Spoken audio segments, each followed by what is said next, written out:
Please note this podcast discusses real-life crimes and may include sensitive topics such as violence, abuse, and other disturbing content. We recommend listener discretion. A man comes up the stairs, there's a struggle. He tries to choke her and hits her twice over the head with a lead pipe. By now she knows it's her estranged husband John, Lord Lucan, and she squeezes his balls. He almost passes out, and both of them collapse.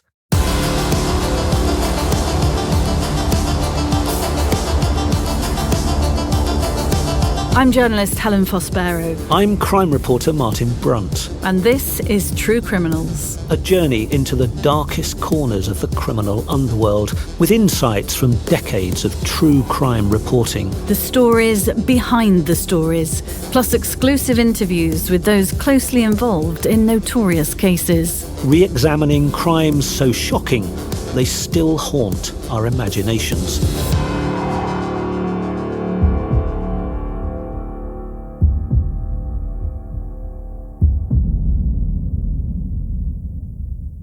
This case has it all. A wealthy aristocrat, a bloody murder, a fugitive who vanished without trace. And 50 years on, it's one of the world's longest-running murder mysteries. In a two-part special, we'll explore the disappearance of Lord Lucan. In this first episode, we'll focus on Lucan's crime, the murder of his children's nanny, Sandra Rivett, and his mysterious disappearance, seemingly into thin air. What happened on the night of the murder, November the 7th, 1974? And how did a playboy, gambling English earl become the focus of an international manhunt? We'll be talking to investigative journalist Glen Campbell, who's been on Lucan's trail for almost 30 years and has got closer to the truth than anyone. And for much of it with Sandra Rivett's son by his side, as seen in his recent BBC Two three-part series, Lucan. Martin, start us off. Who was, or she says mischievously is, Lord Lucan? And is he dead or alive? Richard John Bingham, who went by the first name John, was the 7th Earl of Lucan, born into a wealthy Anglo-Irish aristocratic family. He had a privileged upbringing. He was Eton-educated, an army officer, and by the 1960s, he was a fixture of London's high society nightlife. He married Veronica Duncan in 1963, and they had 3 children. On the surface, it was all private clubs, expensive cars, powerboat racing, and so on. But underneath the glamour, Lucan had a serious gambling habit. In fact, he quit his job as a banker after winning £26,000 in a casino. I think that's worth something like $750,000 today. It was a win that earned him the nickname Lucky Lucan, and he decided to become a professional gambler. That turned out to be a very bad choice because over the years, his losses started to outweigh his wins, and by 1974, he was facing huge gambling debts and owed thousands of pounds to various creditors. And Lucan's personal life was in trouble too, wasn't it? Yes, it was no better than his gambling life. He and his wife Veronica had separated and were having an ugly custody battle over the children. In 1974, Veronica won sole custody, with Lucan's visits limited because of concerns about his behaviour. Friends said Lucan became obsessed with regaining custody of his children and felt increasingly bitter towards his estranged wife. He even shared violent fantasies with friends. According to one of them, Lucan had drunkenly mused about murdering his wife as a way out of his problems, saying that disposing of her body could save him from bankruptcy, and he boasted that he would never be caught. A chilling insight into the state of his mind.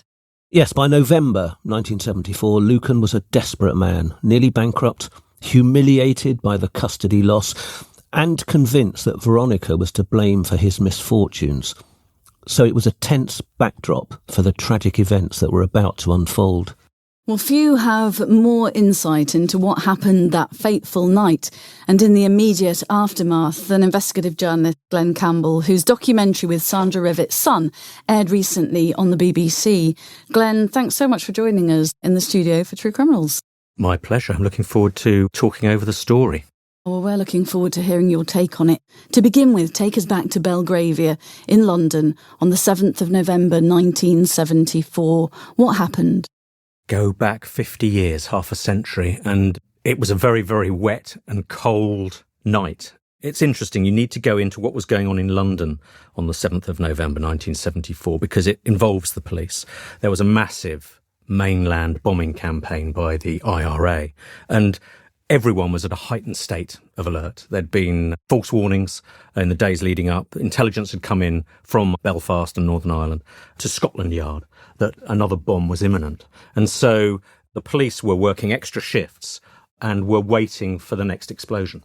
And behind this, at this particular time, Richard John Bingham, Lord Lucan, decided that he would commit one of the biggest crimes that remains unsolved in a way. It was a wet night and local police in Belgrave were drinking in the pub just down the road from Lower Belgrave Street, which was the family home. And at about, I think, 9:08, 9:10 on that wet evening, a woman ran screaming into the street. And she was screaming, my children, he's going to hurt my children. And she ran 200 metres to the left down the road and burst into a pub called the Plumber's Arms. That woman was the Countess of Lucan, Veronica. She was covered in blood. She was bleeding profusely from a blunt trauma wound to the top of her forehead, just under the hairline. The barman stepped back and was in shock because this didn't happen in Belgravia in 1974. And what we now know, but people didn't know back then, was Veronica was well known to a lot of people in that pub because she'd been drinking in there. It was not your normal pub.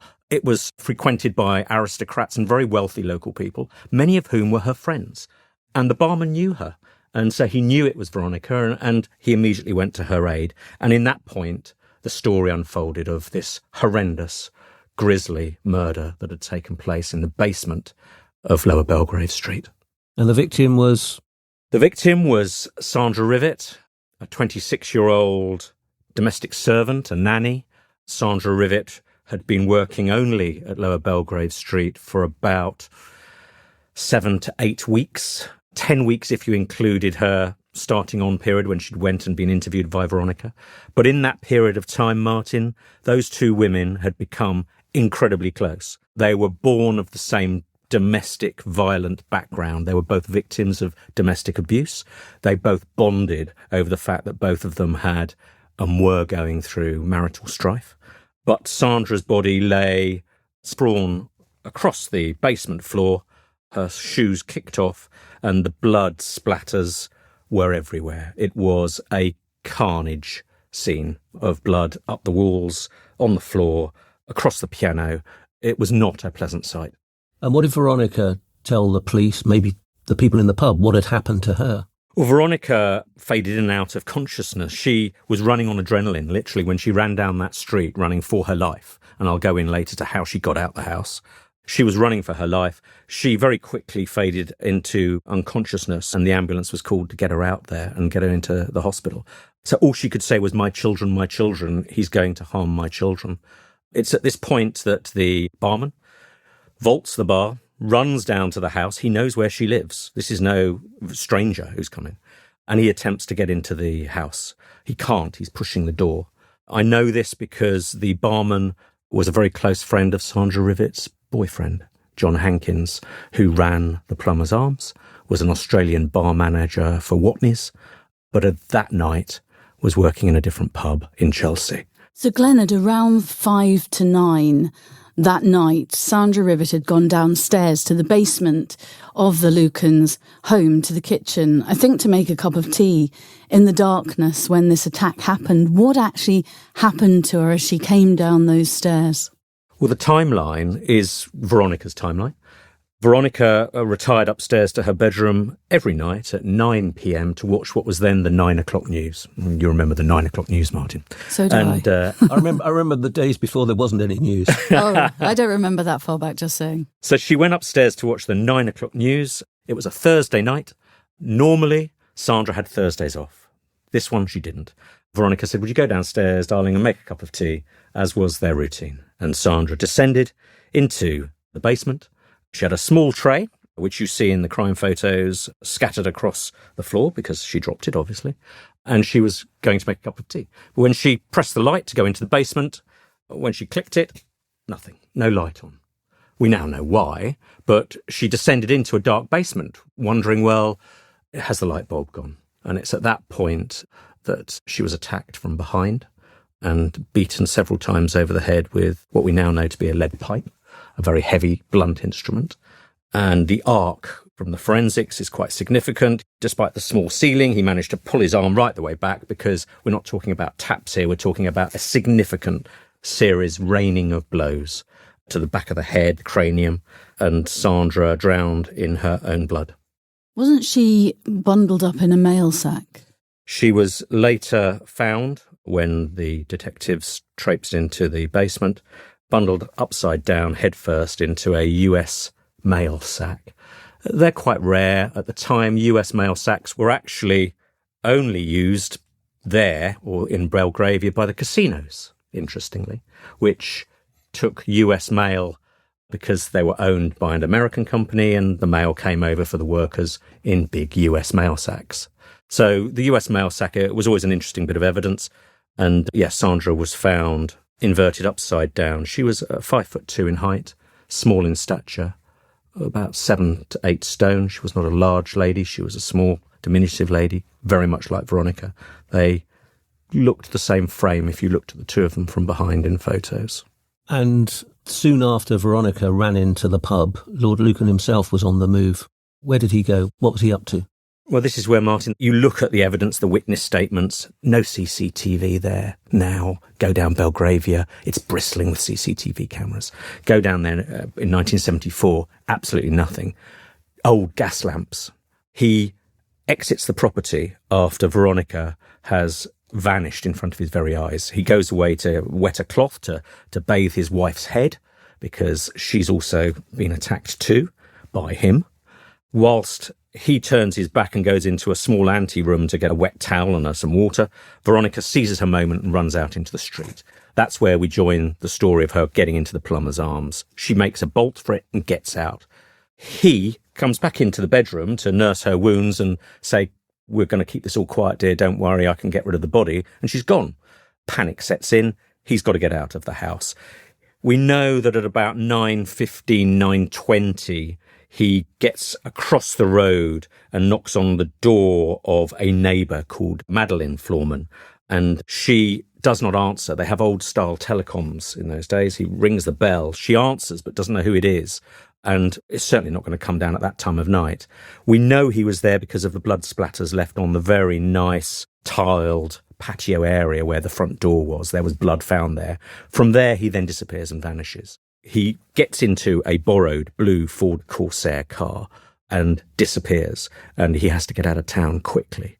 We know from the route that he took that he crosses over the Thames, and he decides to make his way to what he sees as a safe haven. That safe haven is a country house in Uckfield in Sussex called Grant's Hill House, a very large country estate with significant grounds, the home of his very good friends Ian Maxwell Scott, who is the wine connoisseur, best friend of John Aspinall and Lord Lucan, and also, crucially, his wife, Susan Maxwell Scott. Before that, though, didn't he call his mother? He does. He calls the Dowager, the Countess of Lucan, and he rings her from a telephone box. We don't know what the conversation was. However, we know that call was made because a police officer had been dispatched to her flat in North London on the discovery of Sandra Rivett, and the police officer is present. But the police officer, being a young PC, and this is the aristocracy we're dealing with here, doesn't have the presence of mind to say, I would like to talk to your son. He lets them have a private conversation. That came under a lot of criticism later on, not just by the detectives in charge of the murder hunt, but by the coroner who later did the inquest. Did you chat to Susan Maxwell Scott? Or have you talked to her at all in your investigations? So Susan Maxwell Scott died before I managed to talk to her. Susan Maxwell Scott died, but she gave one interview to a private detective who had gone to see her and who she immediately liked because her love for Wales, and had both lived in Wales, bizarrely. And he spent an afternoon and evening with her where she did curiously intimate that Lucky maybe had got away. She died 8 weeks after that conversation. So she intimated that he had got away, but she was a QC, a Queen's Counsel, a barrister. She was also a terrible alcoholic. And after Lord Lucan's disappearance, she descended into alcoholism and divorced from her husband and really became very isolated. It's a really, really sad end, but she did reveal a little bit of what it was like when Lucan came to her house and what kind of things he said to her, didn't she? She did. She was incredibly clever. And the theory of the two detectives in charge of the investigation was that Susan Maxwell Scott was not only a very good friend of Lord Lucan, but also a trusted counsel. She had a very clever, sharp legal brain, and he knew that she would be able to devise the cover-up. He knew that she would give excellent counsel after the events that had unfolded at Lower Belgrave Street. So she was the perfect person to help him in his hour of need. He wrote a couple of letters, didn't he, to friends while he was at her house? He wrote, I think, 3 letters, which were posted bizarrely 2 days after Lucan disappeared. These were posted in no great rush from the local post box in Uckfield, a very sleepy market town in Sussex. And the letters are interesting because they're in 2 different sort of formats. The first is a letter which was to his very good friend William Shand Kidd, of course related to the Queen, Camilla. Bill Shand Kidd's letter was effectively saying, horrendous events have unfolded. I've not had anything to do with it, but I'm going to be put in the firing line. I'm going to lie doggo for a bit, which is effectively I'm going to disappear. But please can you settle my debts and look after my children in my absence? Bill Shand Kidd ended up doing that and became the legal guardian of Lord Lucan's 3 children. The other letter was far more emotional and really gave an insight into the fact that he was innocent, and he was trying to say that Veronica has always been after him. Their divorce has been so horrendous that this is one big conspiracy against him, and he's totally innocent of the charges at his door, but he'll never see a fair trial. And after that, he vanished. He disappeared. He drives out of Grant's Hill House down the drive in the blue Ford Corsair at 11 or 12 minutes past midnight. We're now on the 8th of November because it's turned midnight. It's Friday morning, and Susan Maxwell Scott, if you believe her, says she saw the car brake lights disappear as he disappeared down the drive at Grant's Hill House, never, ever to be seen again. Meanwhile, back in London, the police are investigating, examining the crime scene. What did they find? Well, meanwhile, back in London, remember, the barman from the Plumber's Arms has tried to break in. It's a big, big, heavy door. He can't get in. 2 police officers arrive. They're in an old Mariah van, an old police van. They're actually on anti-terrorist patrol, but they get called to Lower Belgrave Street and they get their torches out. And this is where we go into a really very accurate minute-by-minute account because the 2 officers made copious notes. They enter the property. One goes up, one goes down. The officer who goes up, PC Beddick, he finds 3 very scared children upstairs. They're safe. And he immediately radios that the children are safe. That was the primary concern. The officer who goes downstairs, the sergeant, he's in the dark and he's got one of these small little sort of almost military torches and he's shining it as he goes down. And in the account, it's the smell that he gets first. It's the smell of zinc, a smell of blood. And then he feels the dampness on his feet. And that's when he shines the torch down, and it's one of those old paisley pattern carpets, as you see it in the crime scene photos. But the carpet, which is dark anyway, has got black lumps in it. And the lumps are lumps of hair, lumps of skin, and blood pooling. And as he descends, he talks about the stickiness on his feet, on his boots, and he's in the middle of the crime scene, and that's where he sees, as he describes it, a white alabaster arm protruding from this sack. He immediately tries to get the light to go, and there's no light bulb in the light above. It's at that point he goes back up the stairs and the reinforcements come in. I would say here at this point, and this is one of Scotland Yard's biggest shames in a way, but it's 1974, the reinforcements come in the form of about 30 to 40 officers who all come for a look. And the crime scene gets absolutely trashed, to the point where there is a Blue Diamond beer can left in the kitchen that certainly wasn't there beforehand. Everyone from the pub, all the officers who'd been drinking, they're all waiting for the next explosion. They're all on a very high sense of alert, and here we have an aristocrat who's murdered his nanny and tried to kill his wife. They all come for a look. And for Neil Berryman, that is one of the saddest things. I know for him that the crime scene was a tourist spectacle. And Neil Berryman is Sandra Rivett's son. Neil Berryman is Sandra Rivett's son, and one of the hardest things in this investigation has been taking him into this world, because as a journalist you become hardened or detached from the horror. And although it's 50 years ago, it's still a young woman who was cut down in her prime and certainly didn't deserve the ending that she got at all. So taking Neil into this labyrinth of emotional twists and turns has been difficult, but he's navigated it very well. Just before we move on to the major breakthrough in the search, which happened a couple of days after the murder, just tell us how Neil found out that Sandra was his mum. The story of how Neil found out that Sandra Rivett was his mother is bizarre. And I've got the email he sent me here because it's very short. It's only 2 lines. He wrote me an email saying, I think you're the man at the BBC who's been looking into the murder of my mother. I think we need to talk. And that was it. And it came into the BBC. And I thought, well, who the hell's this? Is it some sort of nutter? There began our 10-year odyssey together as we've been investigating. The odd couple. The odd couple indeed. He learnt... He'd been adopted, hadn't he? So Neil was given up as a 4-month-old baby to nuns in Portsmouth by his natural mother, his birth mother, who, unknown to him, was Sandra Rivett.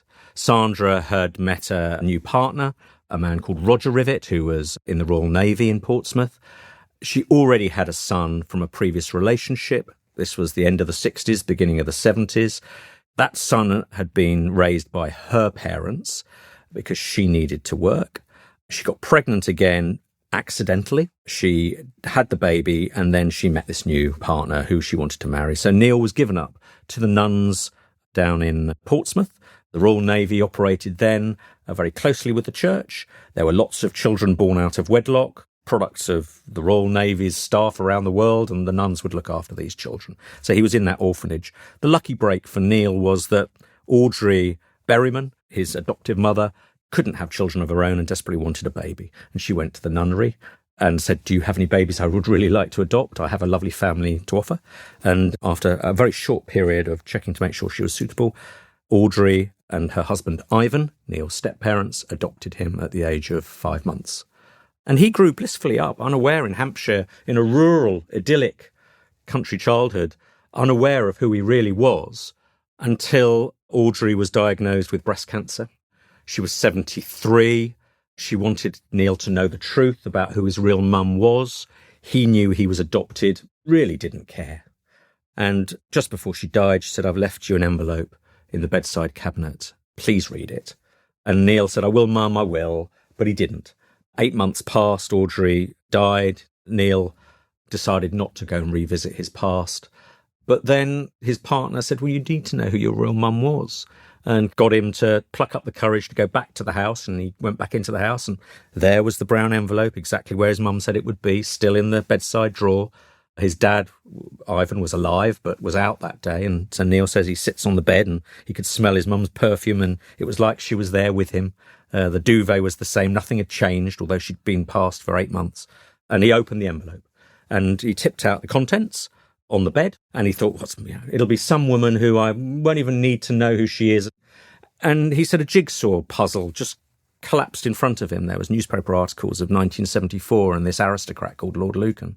There was a picture of his mum. There was his first communion, Holy Communion card. And he put it all together, and it took him 15 to 20 minutes to realise that the woman who was his birth mother was this woman called Sandra Rivett, because his name, her name was Hensby, you see. And I won't go through the relationship changes, but it was when she died, she was Sandra Rivett because she'd married Roger Rivett. But when she gave him up for adoption, she was Sandra Hensby. And so Neil put the 2 and 2 together and realised his birth mother was the woman who was at the very epicentre of what remains one of the world's biggest murder mysteries. In the early hours after the murder, police were searching Lucan's other homes. In one of them, they found some personal effects laid out on a bed, a suit and a shirt, his wallet, car keys, driver's licence, other personal effects were there, perhaps left to intentionally make his pursuers go off in a different direction. But 2 days after the murder, there was a really important major breakthrough in the search. They found a car of his, a car that he'd borrowed, and inside that was an incredible find. Do you remember the blue Ford Corsair? So Lucan had borrowed that from a close friend. That's the car he'd escaped London on the night and gone down to Susan Maxwell Scott's.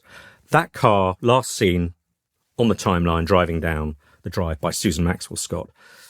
As often happens, Martin, in these cases, it's a member of the public or an eagle-eyed off-duty police officer who spots something crucial. And they'd been looking for that car intensively for about 7 days. And it turns up parked on a quiet residential street, Norman Road, down in the port city, town really, of New Haven. Now, interestingly, and this is a good bit of information, it's parked the wrong side of the port for the ferry. It's parked the other side. If you're going to get the ferry, you would have parked it near the ferry. They didn't, or he didn't, whoever, and I have my own theory on this, whoever parked it. So it's parked on this residential road, and in the back, unopened bottle of vodka and a half-length, pre-cut, taped bit of lead piping in the boot. And the car is found by an off-duty police officer who had seen the reg plate KYD on a all ports call, and being quite on the ball, had been walking round New Haven, doing his business, and spots the car. And they weren't that unusual, the Ford Corsair in those days. It was like a sort of a Mondeo or a regular car now. So he spots it, Scotland Yard descend. And this is classic Scotland Yard or Metropolitan Police. Remember, it's found down in Sussex. It's on the ground, as we'd say, of Sussex Police. But oh no, Scotland Yard come in with their big size 10 boots, and before you know it, they're sealing it off as a crime scene. And this time they don't make the same mistake that they'd made at Lower Belgrave Street. They don't let 30 or 40 officers go traipsing through. They do a proper forensic job on it because they know it's important. And the car's presence there led to speculation about where he went next. Well, the car's presence there, for me, is all important because we've since done research that proves that that car was not driven there by Lord Lucan and was driven there by other people. But we're jumping ahead of ourselves slightly. But the car was dumped there with the sole impression to make it look like he gets the ferry over from New Haven to the French port city of Dieppe. And in June 1975, there was an inquest into Sandra Rivett's death. And after hearing the evidence, including Lady Lucan's identification of her husband as the attacker, the jury returned a verdict naming Lord Lucan as the murderer of Sandra Rivett. And presumably, there began the 50-year search. Well, there began, really, on the steps of the coroner's court. It was the last time a jury in a coroner's court was allowed to make a declaration naming the murderer in the murderer's absenteeism. The law changed afterwards because it was seen to be not within the British legal system's innocent until proven guilty framework. So the law changed, but it was the last time, and that jury were pretty adamant. They came back with the evidence that they'd been presented in front of them, and there were a lot of shenanigans went on at that coroner's hearing. They declared murder by Lord Lucan. And two things happened. Press. We had a field day, as you can imagine. What a story. The second thing that happened was there began the fight back. The aristocratic circle of friends who surrounded Lord Lucan there went into overdrive to clear his name and, more importantly, somewhat poison the reputation of his wife, Veronica. And they went for Sandra too, which really was very unfair, but there were no punches pulled now. It was open warfare, and they were adamant that Lucan would not be seen to be guilty, or they would discredit anyone who tried to make him out to be the murderer that he was. The police presumably were pretty certain that Lucan was the murderer. How did they piece together what had happened that night and why Veronica survived and Sandra Rivett didn't? The two officers in charge, Detective Chief Superintendent Roy Ranson and his number two, his bagman, if you like, the detective who did all the real work, was David Buster Garing. And he had that nickname Buster because Buster had a formidable reputation for busting crime gangs in London. And he was not a man who took anything lying down. He got to the nub of the problem. Buster, within a week, was pulling his hair out because every door was slammed in their face.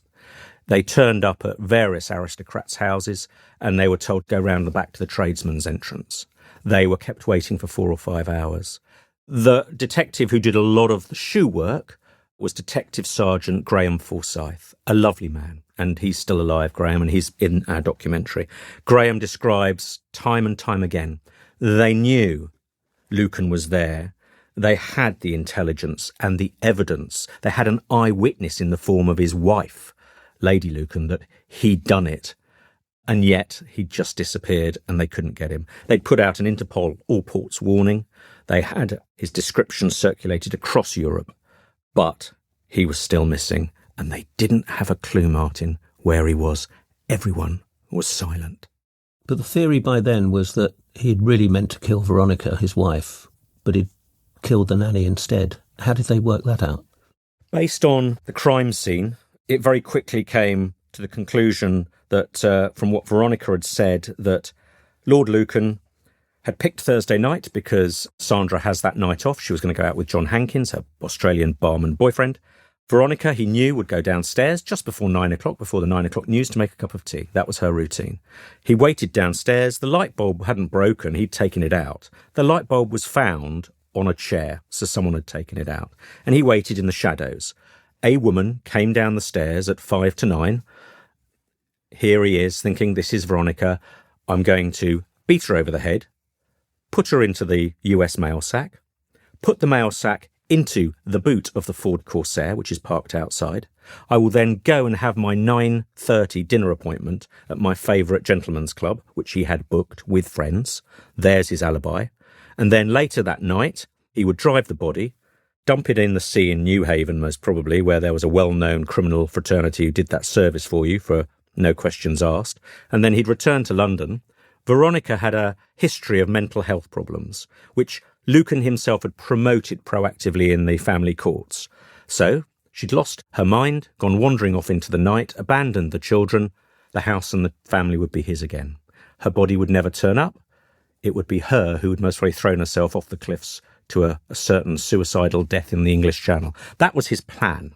And they knew that plan because he'd even mentioned it to close associates. He'd said, this is what I'm thinking of doing. I'm at the end of my tether. So that's what the police immediately picked up as crime of passion. Husband wants to get rid of troublesome wife. We've read about it in many newspapers before. Veronica backs up that whole story because she says she hears a scream, hears the clatter of the tray downstairs in the basement. She says, Sandra, are you okay? She descends the stairs from the second floor. A man comes up the stairs. There's a struggle. He puts his fingers down her throat, tries to choke her and hits her twice over the head with a metal lead pipe. Veronica fights like an alley cat and she grabs hold of this man's testicles. By now she knows it's her estranged husband, John, Lord Lucan, and she squeezes his balls. He almost passes out and both of them collapse, covered in blood, on the stairs, panting. To which he says, come on, let's go upstairs and talk about this. We can find a way out of it. He's tired. He's emotional. He's just accidentally murdered the children's nanny downstairs in the basement. She, seeing the fact that she's fighting now for her life, agrees, and upstairs they go. They go upstairs, check on the children who are quietly in their rooms watching television. They then go into the family bedroom, sit down on the bed and have a conversation. This conversation's crucial. Veronica describes it in her hospital bed 2 days later to the witness taker, and she goes through how he explained exactly what he'd done, but that they can cover this up and that they can carry on as normal. He offers her the olive branch. But there's something in Veronica that knows too much water has passed under the bridge. She's hurt. He's destroyed her reputation. And when he goes off to go and get a cloth to mop her bleeding forehead, she sees her chance and makes a run for it. And that's when she goes out into the night to the plumber's arms. What do you make of Lucan's alternative explanation that he'd been passing by, he'd seen an intruder, and he'd heroically intervened? OK, well, this is where, Helen, you dive into the myriad of smoke and mirrors that is the Lucan mystery. For a start, there is a witness statement by one of Lord Lucan's children. Now, this witness statement was made 3 weeks after the murder of Sandra Rivett. And the witness statement is made by an 11-year-old Francis Bingham. And the police come in with what was then a very early family liaison officer, a WPC, a woman police constable. And they sit down and they ask the children what they heard. But they're being very sensitive because mummy's in hospital and very ill and daddy's disappeared.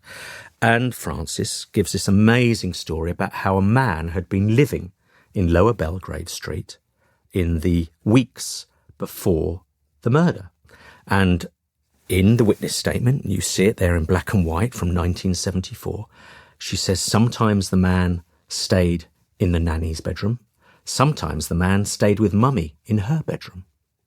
Now, that story, despite all of the press, intense interest in 1974, 5, 6, 7, going forward decades, has never come out. And we were gifted it by a retired detective who, like many, had taken a lot of paperwork home and it had been sitting gathering dust in the loft.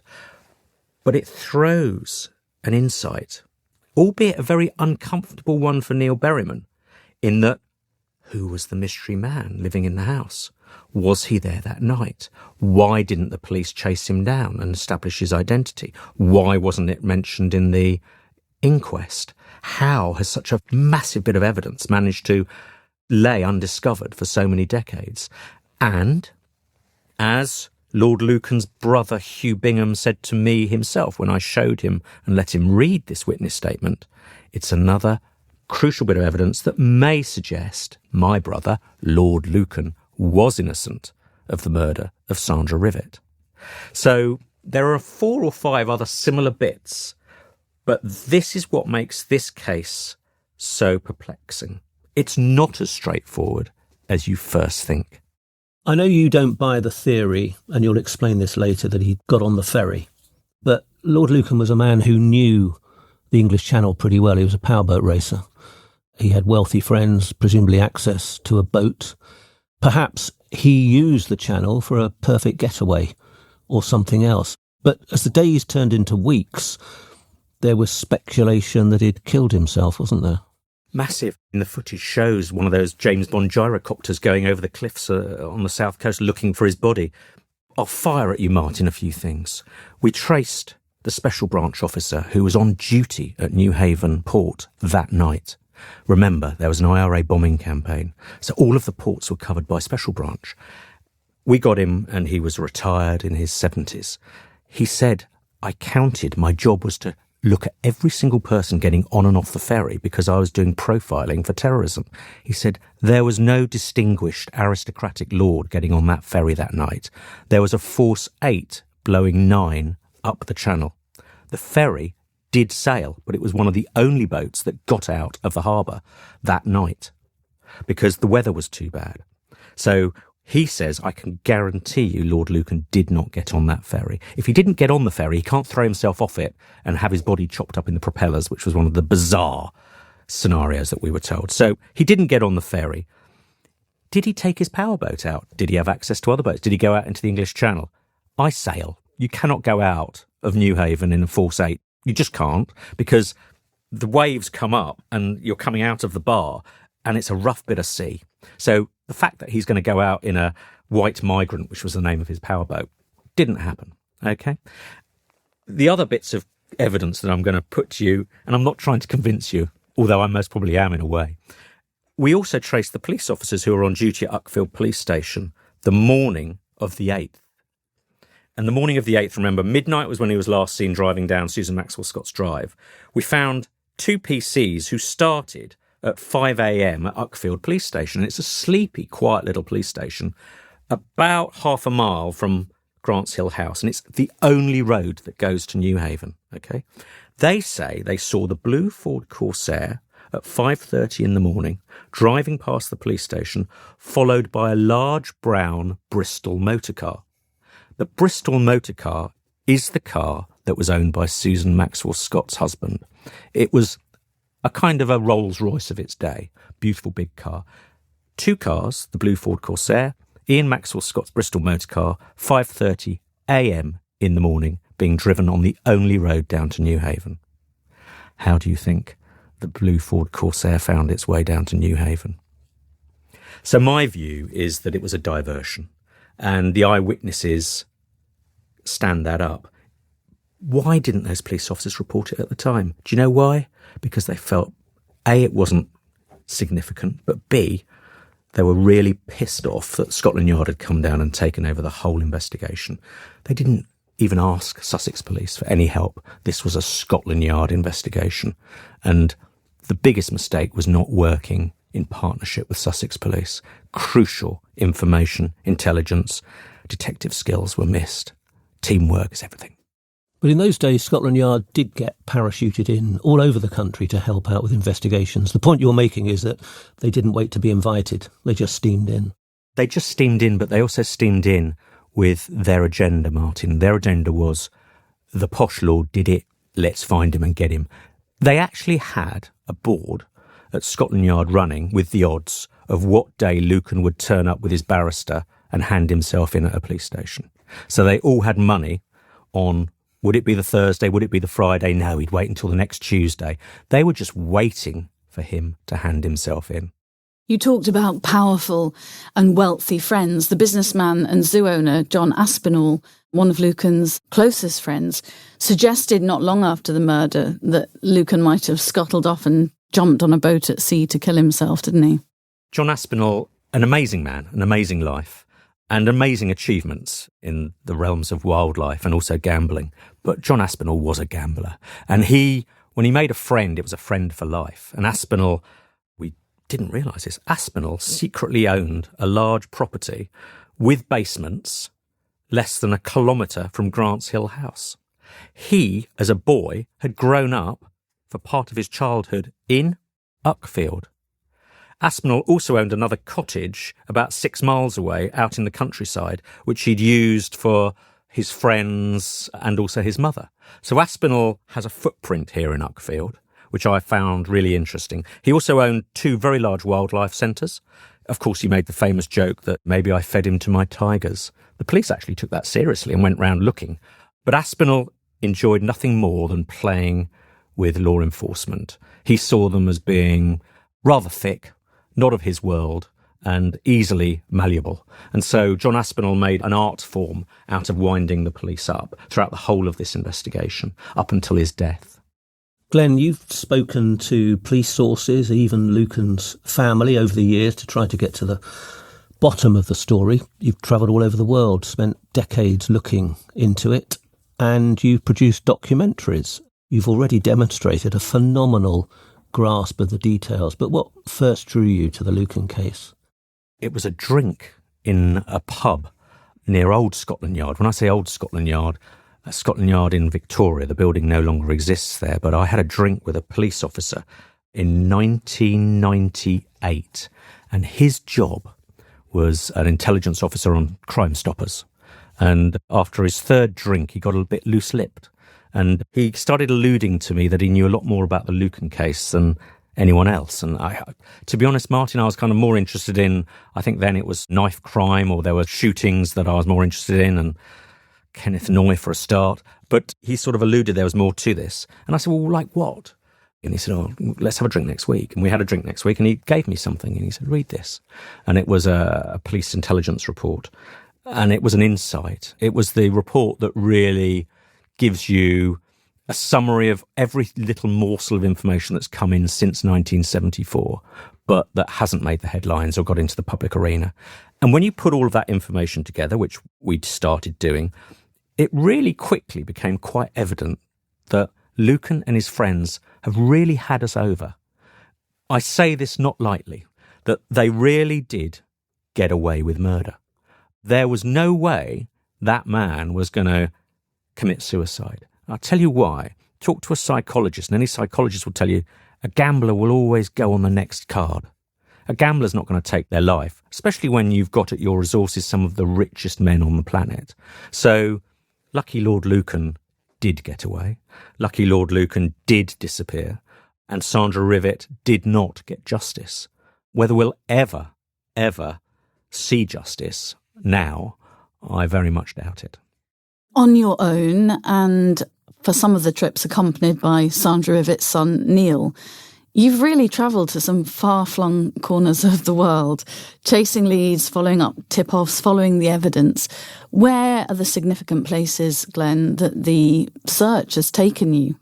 Switzerland was always interesting because we'd heard very early on that people helped Lucan get out of the country, and those people were part of what was then a gold smuggling route and an exotic animal smuggling route. So there's a lot of smuggling went on in the 1970s, things going in and out of the country with lots of established routes, all backed up by organised crime. So we ended up going to Switzerland and we knocked on the door of a man whose house back in London had never been touched since 1975.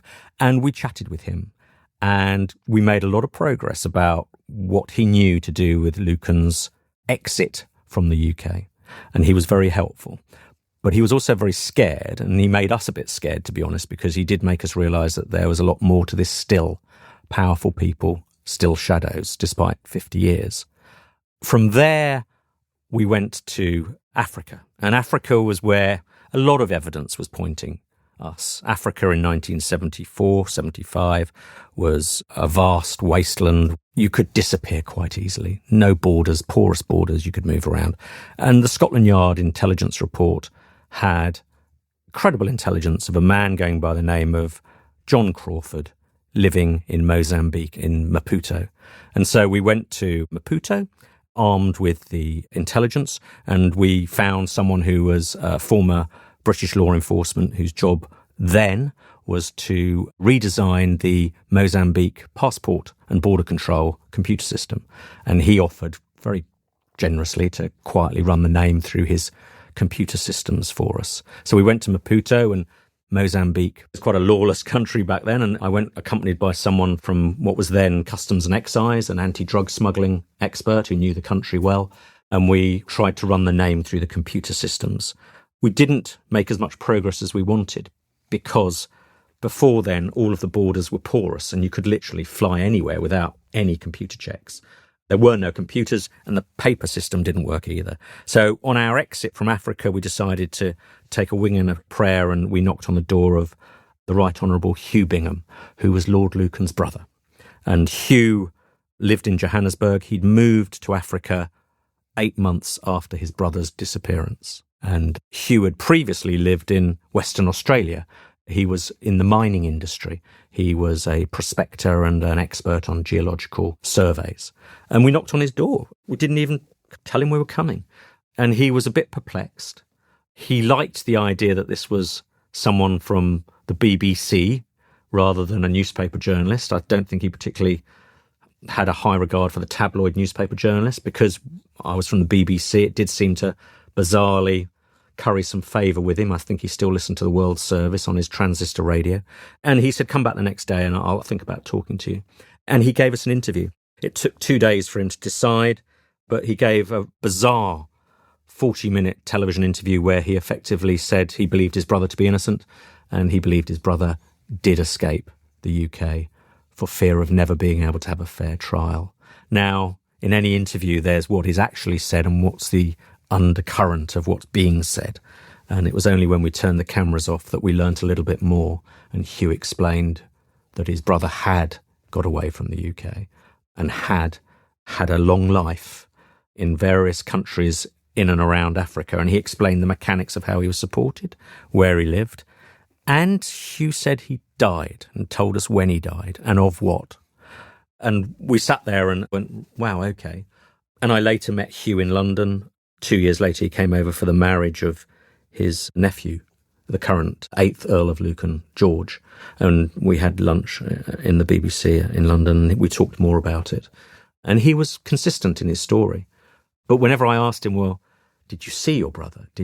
He was always very careful because he said, if I do that, I'm an accessory to murder and part of the conspiracy. And so he was very, very careful. I'll leave this one final thought because it runs throughout this whole story. Hugh, when I checked with him before we broadcast, put me in touch with his lawyers. His lawyers are top quality lawyers in New York City. Hugh didn't have a lot of money, but the legal representation that he enjoyed for our BBC documentary was one of New York's top lawyers who had been family friends of the Lucans for generations. So that's power. You've mentioned Lucan's wealthy friends who had the money to help him, but perhaps may not have had the wherewithal. Sir James Goldsmith was one of those wealthy friends. What role might he have played? James Goldsmith was a billionaire, one of the first billionaires, I think, French Anglo businessman, incredibly successful, famous mostly for the fact he tried to sue Private Eye magazine. Goldsmith was very, very close to Lucan. Goldsmith bankrolled all of the gambling clubs that John Aspinall set up. Goldsmith did it for friendship. So whenever he came from Paris to London or Mexico where he lived, he wanted to be with the friends he could trust, and that was Lucan and Aspinall and a couple of others. Goldsmith's role in this was he was the funder. He was the person who effectively had the money and had the connections. Goldsmith also had, through Aspinall and others, fixers, people who could do things that he needed doing. Often that was corporate intelligence, finding information about companies he might want to take over, but they were ex-police officers, private investigators, who, for large fees, would get things done. Goldsmith also had quite an interesting private life, and he often needed those private detectives, ex-Scotland Yard detectives, to fix for him those problems too, to do with relationships. So he had the call of the sort of people that could get Lucan out of the country. It really wasn't a problem, Martin, because Aspinall, for a start, had back channels coming in of gold from Africa. They all had mining interests. They also brought in exotic animals that weren't supposed to be in this country but were smuggled in on boats. They also brought in cars.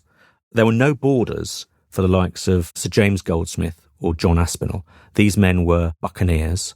They were old school. And in 1974, it's worth remembering that the security services had all of them under a watch for one particular reason. And there were people like Startling, who founded the SAS, Goldsmith, Lucan, Aspinall, who were right-wing in their views and believed that the country needed to be taken over. Because in 1974, the winter of discontent, Harold Wilson's government, the country was going to the rats. So the undercurrent here was that you had also a political coup in the offing too, and Lucan was part of that as well. So add all of these complex layers and you're getting a far more complicated story than a drunken lord who went and bashed his wife over the head and killed the nanny. And then in the early 2000s, you got hold of a secret Metropolitan Police report on Lucan, didn't you, that was hugely revealing? It was for us, and certainly for Neil. I've got it here. There's the report. I'll pass it over to you. It's about 15 pages. It's interesting in that, Helen, it starts off in the present and works its way back. So the last page is the Interpol report, the all ports alert. But as you can see, it has his description. You see that Lord Lucan and the evidence against him, there's no fingerprints, there's no DNA. There's a very, very graphic account of the crime scene.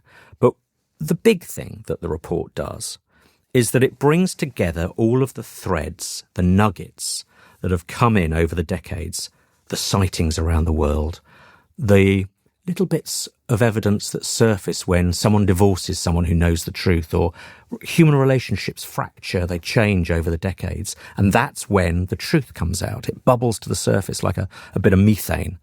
And this report for us really was the first solid bit of evidence that Scotland Yard knew that he'd got away with it. And so we went to its author, one of the authors, and he confessed in a way of, he said, yeah, of course he got away, but I've got 1,000 cases more pressing than this one. Who cares about a nanny murdered in 1974? I've got 2 girls disappeared here. And he made a very valid point. When do you stop trying to find Lucan? Well, the answer to that, bizarrely, is through policy, because Scotland Yard have something called the 100 file. And I always wondered, what's the 100 file? Now, the 100 file is really, really simple. It's very policey. They're going to stop looking for him when he's 100. because then you're deemed to have been deceased or gaga. So they're waiting until he's 100. He was 90 in 2024. So we've got another decade before he gets knocked off what is an open investigation still. That secret report you've brought in, one of the things it speaks about is how the presumed murder weapon, the length of lead piping, went missing from the Met store. Now, I don't know whether that was ever found, but is that more evidence perhaps of the influence of Lucan's friends? Good question, Martin. We looked into that. Neil looked into that. We divide up the jobs, and he meets with Scotland Yard occasionally, and they invited him in to Scotland Yard to show him the case files. They showed him some. They showed him the highlights, and he asked that question. And what looks like happened is that, along with Dennis Nilsson's oven, where he cooked the men's bodies and the fat blocked up the drain pipes, the Lucan lead pipe was in this bizarre museum on the 9th floor at Scotland Yard, and certain dignitaries and wannabes were shown the various gruesome exhibits. And one Christmas party, someone, for a joke, decided, wouldn't it be fun to take the lead pipe? Most probably with the intention to return it the next morning. It never showed up again. It disappeared. So the murder weapon went. Now, policing's changed a lot. But you and I both know that Scotland Yard and many police forces still mislay or lose vital bags of evidence. Happens all the time. That's what happened in this case. So it's the one bit where I can honestly most probably say with my hand on my heart that I don't think there were the fingertips of James Goldsmith or John Aspinall on that one. I think it most probably ended up in someone's bedroom at home after a drunken night in the Black Museum. Glenn, thank you so much for that, for our part one. Do stay with us, because in the next episode we'll go hunting with you for Lucan, this time as far afield as Australia. But Martin, that suspicion that privilege impeded justice has really stuck around this case, hasn't it? It has indeed. I know from talking to fugitives over the years that it's not easy to stay on the run without some kind of help. Other fugitives have told me that even with friends, but friends not as wealthy as Lucan's, it's almost impossible to stay out of the clutches of the cops. In the 1970s, deference to class and connections might well have influenced the investigation. Lady Lucan, who was from a modest background before her marriage, said that she felt Lucan's circle saw her as an outsider. Would they have cooperated fully with the police? Meanwhile, over the years, the press has treated Lucan almost as a figure of folklore, the runaway lord. It was front-page news for months. Every rumour of a sighting, no matter how absurd, made headlines, and it's still making headlines today. And interesting to reflect in some ways how some of the media have shaped Lucan's legend. We've talked in the past about how some contemporaries in the press have admitted to you that it was almost a bit of a sport keeping the story alive because of all the exciting locations it took them to. Well, it has been a sport, and it still is for some of our journalistic colleagues. My old colleague from the Mirror, the late Garth Gibbs, saw not finding Lord Lucan as a badge of honour, and he wrote famously, "I have successfully not found him in more exotic spots than anybody else." So he joked about not finding Lucan in places like Cape Town, Hong Kong and the Bahamas. The press was happy to keep the story alive for as long as possible. The old Sunday Express editor and columnist, Sir John Junior, he famously warned, "Laddie, you don't ever want to shoot the fox, because once the fox is dead, there's nothing left to chase." But the Lucan affair also happened at a time when British society was starting to question some of its old institutions. Yeah, the idea that a rich lord might literally get away with murder struck a chord, and it sparked cynicism about whether the establishment protects its own, and there are lots of examples in many fields of that. Meanwhile, Sandra Rivett's death was sometimes lost in this frenzy, reduced to a footnote in the sensationalism about the missing lord. And you have to remember that we should all put victims at the heart of those crime stories we cover. Neil Berryman has spoken out to remind everyone who really matters, and it was the victim, his mum. He said, "She is not just the nanny, she's a victim of violent crime who became secondary because her killer was a lord who was protected and who vanished abroad with the aid of his rich and powerful friends rather than face justice. The facts of the crime are shocking enough, but it's the mystery of where Lord Lucan went that has kept the case in the public consciousness for half a century. In episode 2, we'll follow the global manhunt, the reported sightings, Glen's confrontation. The search for Lucan has many more fascinating twists and turns. Join us then.